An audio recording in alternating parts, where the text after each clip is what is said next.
विकास पर विकास वास्तव पृष्ठा नयागढ़ ओलटई चलता बेले आज आउ एक विकास फर्दर जोड़ी होईची नयागढ़ आउ यही विकसित कार्य को निज करकमल उद्घाटन करछंती खोद नयागढ़ विधायक अरुण लोकों हाथ पाहांतरे उच्च गुणवत्ता एवं मागणा स्वास्थ्य सेवा जोगैबा उद्देश्य नयागढ़ म्युनिसिपालिटी 8 नंबर वार्ड स्थित कम्युनिटी सेंटर ठारे सहरांचल स्वास्थ्य और आरोग्य केन्द्र मान्यर विधायक डॉक्टर अरुण कुमार साहू करकमल रे उद्घाटित हो जाइछि।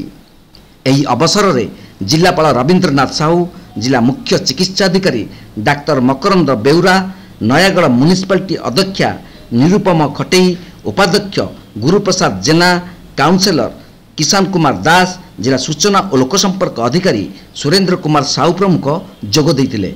एही प्राथमिक स्वास्थ्य केन्द्र रे 12 गोटी विस्तृत प्राथमिक स्वास्थ्य सेवा उपलब्ध हेबो।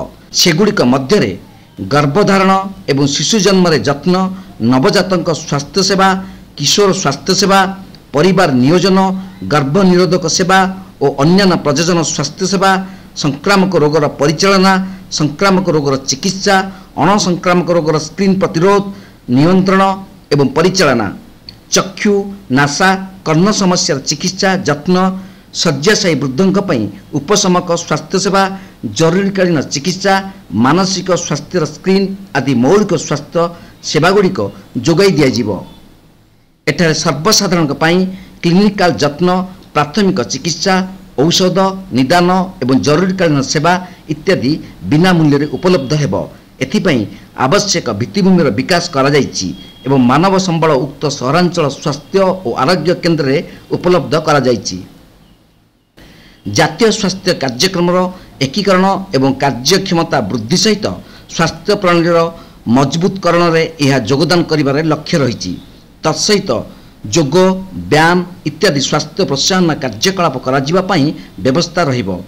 एही स्वास्थ्य और आरोग्य केन्द्रर दैनंदिन परिचालना उपभोक्ता संतोष एवं स्थायी कार्यक्षमता को सुनिश्चित करने पई स्थानीय लोक प्रतिनिधि और हिताधिकारी को नहीं जन आरोग्य समिति गठन करा जाई एही केन्द्रर मालिकाना और परिचालना दायित्व दियाजिवो।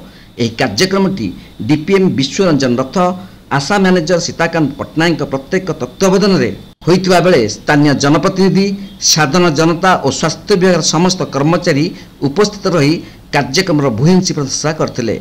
नयागढ़ रामकृष्ण रथों रिपोर्ट तीर्थक्षेत्र लाइव।